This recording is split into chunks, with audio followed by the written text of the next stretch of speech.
The title of my, my talk today is "You Don't Have to Be a Scientist to Think Like One." This is pretty important to me because I'm not a scientist and I deal with science issues all the time and I talk about science. So it's common for people to tell me that I'm not allowed to because I don't have any formal chemistry or biology training or anything, but my point is to tell you that that's not always necessary if you just hope to use science in your daily life. So by show of hands, how many of you have heard of Maria Sibylla Merian? Anyone? One. If you haven't, that's okay. She was born in 1647 at a time when women were considered inferior and even incapable of scientific pursuits. All right, not much has changed, as we can tell. It was believed that the rigorous life of a researcher would interfere with the domestic duties of women. So she became an artist, but there's no doubt that she had the mind of a scientist. At just 13 years old, Marian started drawing plants and insects, including and especially silkworms. She was obsessed with silkworms. She became the first person to record the life cycles of butterflies and moths, and probably one of the first ecologists.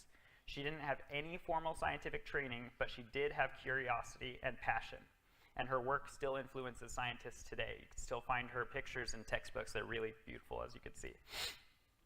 My point is that we can all learn to think like scientists, and we should try to do so, because science is our best way to determine what's real and what's not. We can all research, we can all look at data, and we can all draw conclusions. That doesn't mean requesting proof of everything that everybody ever says, but it does mean we can use the principles of science to learn more in our daily lives. The fact is, we all already use science in our daily lives.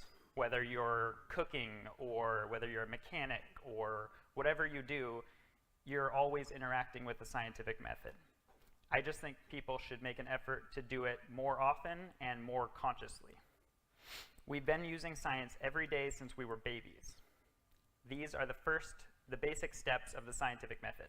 Make an observation, form a hypothesis, perform the experiment, analyze the data, report your findings, and invite others to reproduce the results.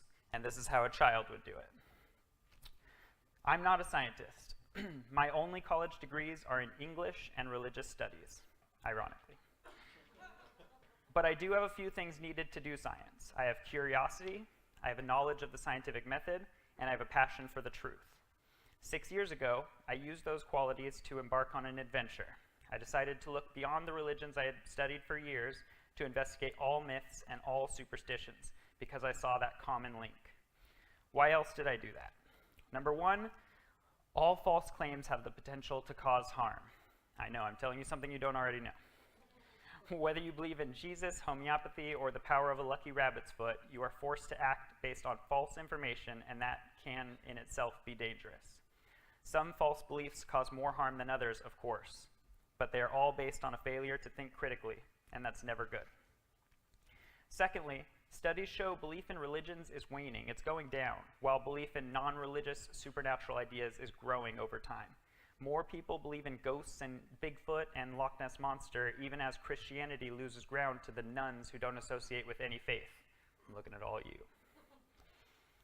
This means people need to be thinking about these issues critically and scientifically now more than ever. In my new book, No Sacred Cows, not sacred cows like Seth, I look into all sorts of false beliefs. Over the course of 6 years, I researched everything from 9/11 conspiracy theories to Scientology and everything in between. And now I'll tell you a little bit about how I approached each of those topics. For ghosts, I didn't just go to a haunted house like a lot of people do, although I did do that as well. But I also investigated possible origins of spirit hallucinations. I looked into sleep paralysis, grief-based hallucinations, infrasound. Infrasound, for those of you who don't know, is a low-frequency sound that can't be heard by humans, but it can be felt. And it causes chills. It causes people to feel like they're being watched, and it creates all sorts of ghostly effects. So there are many origins of these, and I just wanted to look into them. For psychics, it's a fun one for sure. A lot of people believe in psychics, and most of them have personal experiences with people who claim to be a medium. So to investigate that belief, I interviewed a bunch of psychics. I actually have 3 interviews in the book with psychics, including a celebrity psychic who has worked for Ava Longoria and Ellen DeGeneres. It was $400 an hour for that interview, so you guys better enjoy it. I also interviewed a famous mentalist, Banachek, who does the exact same thing as these psychics, only he admits that he's just messing with your mind. And Banachek does a much better job, I have to say. After talking with all these psychics and then him, he was much more impressive. I was like almost ready to believe in psychics. And he's like, no, no, no. After that, I studied the tactics that they use, cold reading and warm reading and other methods that they use. And I actually took my own psychic show to Venice Beach as Suro the Seer. And Suro backwards is Horus, in case you guys didn't notice that. I also look into alien belief because while it's tough because I personally believe that it's likely that intelligent life exists elsewhere, I also acknowledge the fact that there's no evidence to suggest that that life has visited here. And it's a really, really common myth whether people believe in aliens and UFOs visiting every day or they believe in ancient alien theory. So I really had to dig in deep and look at, for example, how people could have built the pyramids without extraterrestrial help. I had to look at the origins of Roswell and how that story turned into an alien story. I also interviewed one of the most well-known alien UFO skeptics in the world, so that was interesting as well.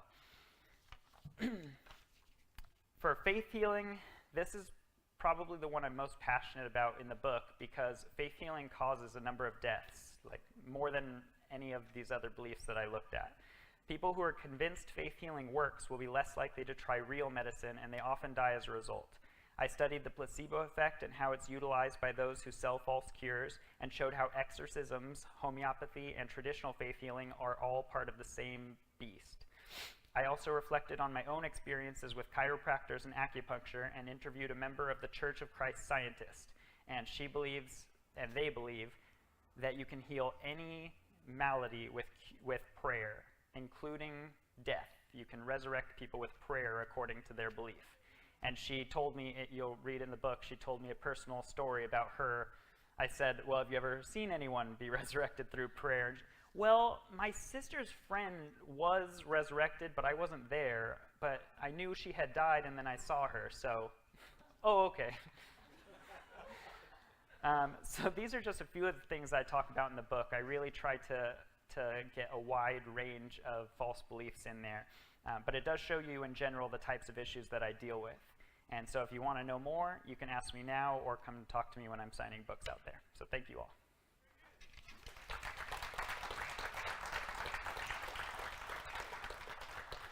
Any questions now? Yes. That's you. Yeah. Just like looking around.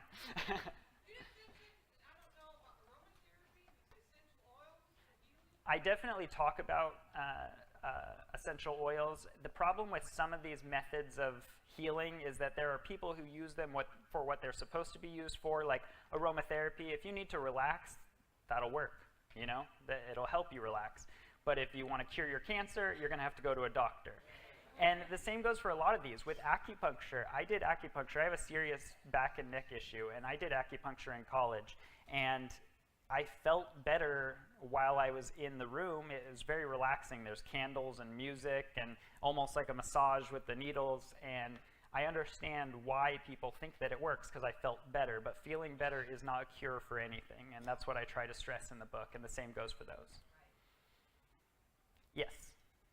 Speaking on that particular topic, I find it hard to kind of engage with, say, a friend or a relative who's falling into that kind of thing. How do you engage with someone without saying, that's stupid, as part of the spiel? There's actually a chapter in the book called How to Effectively Discuss Sacred Cows. And it's all about criticizing with kindness. And I take some lessons from Daniel Dennett, who I cite in the book, who wrote an essay on the topic, and other great thinkers who have talked about it.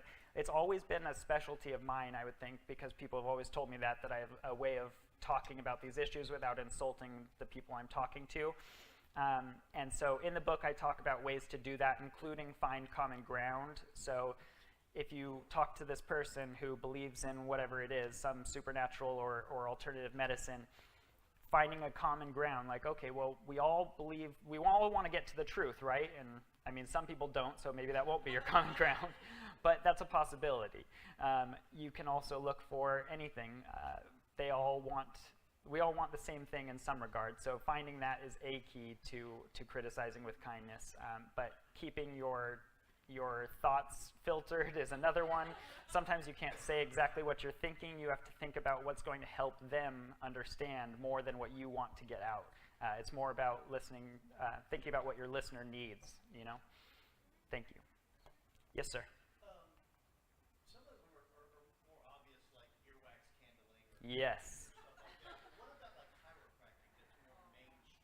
Yeah, chiropractic I go into in the book really in depth because it is complicated, because there's a middle ground. It's not that all chiropractors are evil and if you go to a chiropractor you're stupid. That's not the case.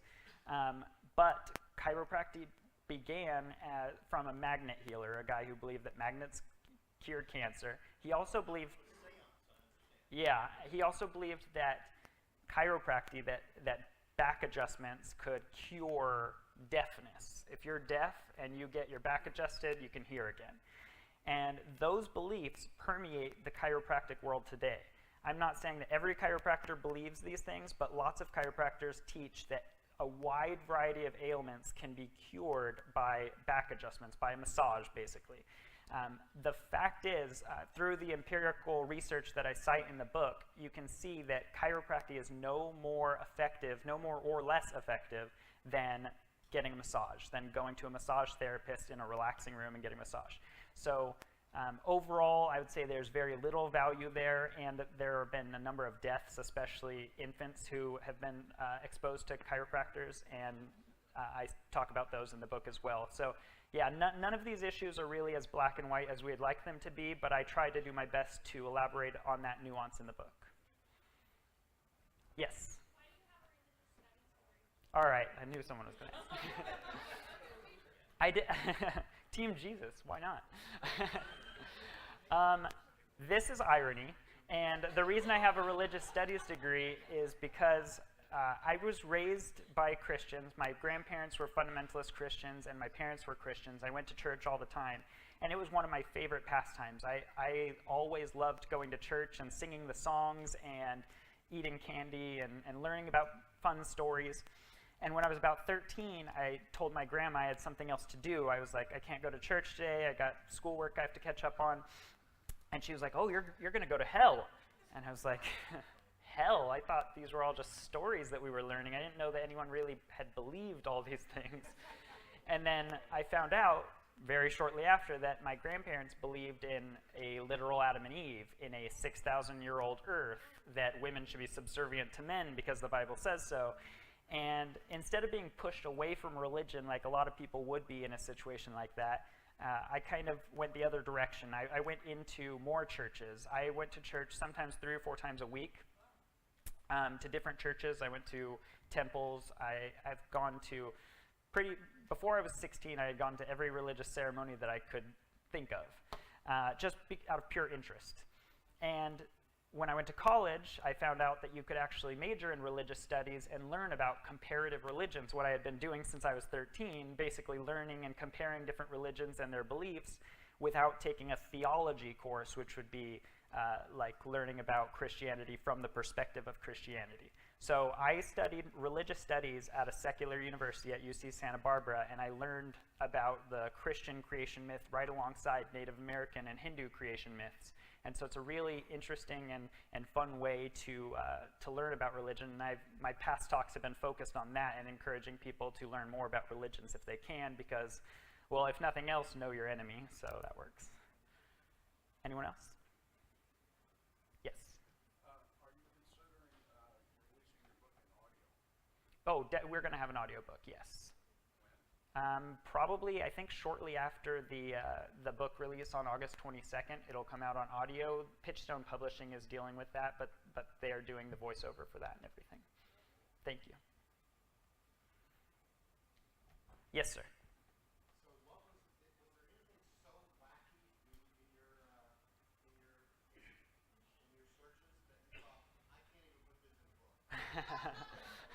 I put it all in. I mean, everything that I looked into surprised me, but I would say some of the most surprising ones were Scientology.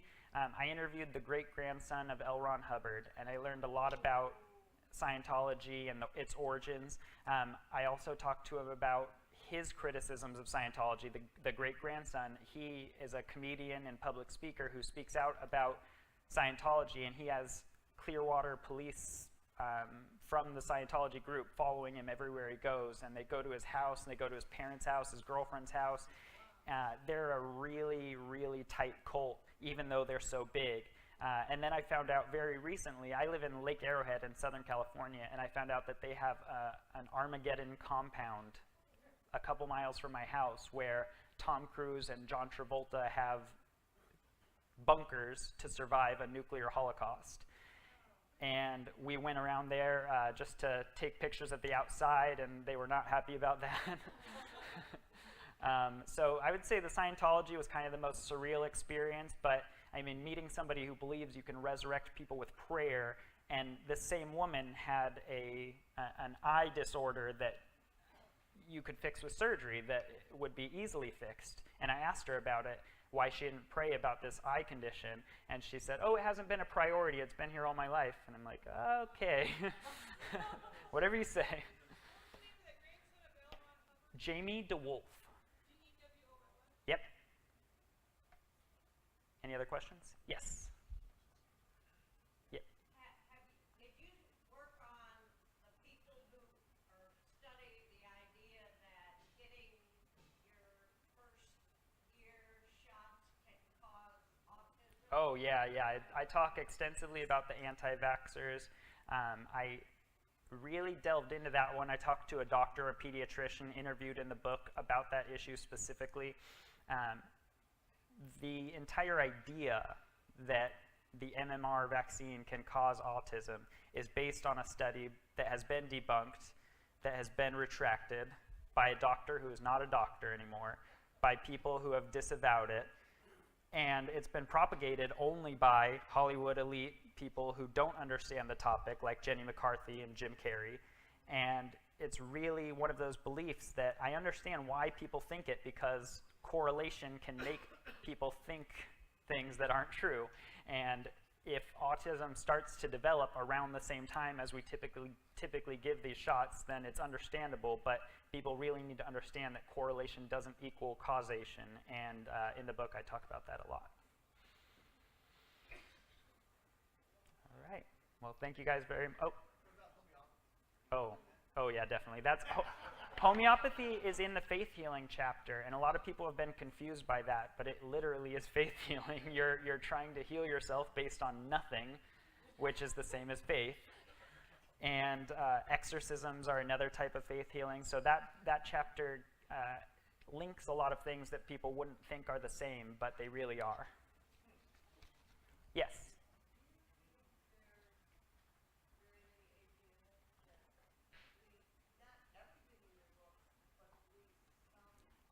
I'm pretty sure that almost everyone in this room is going to get mad at something in my book.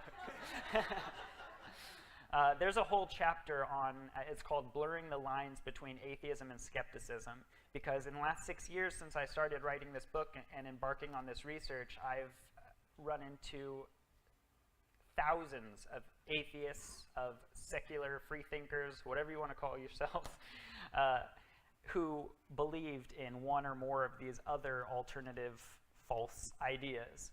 And the reason for that, there's many reasons for that, but indoctrination can work with religion. It can also work with other beliefs. If you grew up and your parents weren't religious, but they happen to believe in psychics and tell you that you have been exhibiting psychic behavior since you were a child, you might be led to believe that over time and not believe religions. And so that's one way that an atheist who never even considered religion because they weren't raised in it might believe in some of these other ideas. But there are a number of other reasons, because as I point out in the book, there are convincing arguments to be made for all these things, despite the fact that the evidence, the scientific evidence, isn't there. And so I really do my best to ignore the arguments and only look at the scientific evidence. Not to say that science can only determine what's true, but that's just the point of this book, is to look at what has been scientifically proven, and none of these ideas have been scientifically proven. And I don't get much debate on that. Even believers in these things say, well, it's just a belief, and most of the time they do, but I mean, as you'll see, there are a lot of people who believe that their truth is the only truth and that they know everything. So yeah, the atheist people that I've spoken with, many of them like the book, obviously, but there's no doubt that you'll probably find a part where you'll have a belief challenged. Thank you guys very much. I appreciate you having me.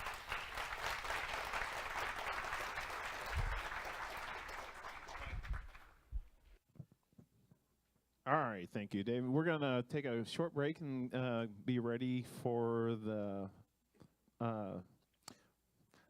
Science Enthusiast podcast. I was getting the words mixed up. And David's going to be on that too. So, all right, take about 5 minutes. We'll move the table over and we'll see you then.